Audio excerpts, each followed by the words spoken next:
Mais, à part un match de foot, il n'y avait pas de contenu dans le jumelage.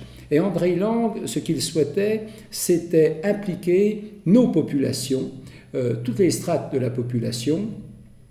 Pourquoi particulièrement la raison historique, je viens de le dire, parce que c'était le premier jumelage, on était un exemple, on pouvait être montré du doigt et peut-être au contraire servir de dynamisme pour l'ensemble des autres jumelages qui depuis naissaient à peu près tous les mois, puisque c'est la plus grande concentration de jumelage entre villes dans le monde. Mais aussi, il y avait un aspect qui, moi, en tant qu'archiviste, m'avait plu, c'était 400 ans de présence wurtembergeoise sur le siège princier de Montbéliard. Et pendant 400 ans, la famille de Wurtemberg va développer avec la société montbéliardaise.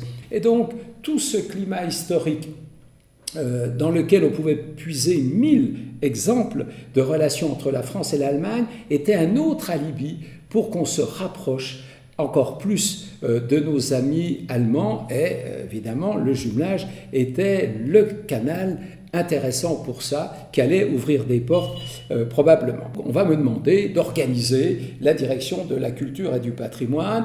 Je cède ma place des archives à de jeunes collègues et là je suis au premier rang pour dynamiser tous les secteurs de la vie culturelle et les orienter là aussi en direction de l'Allemagne.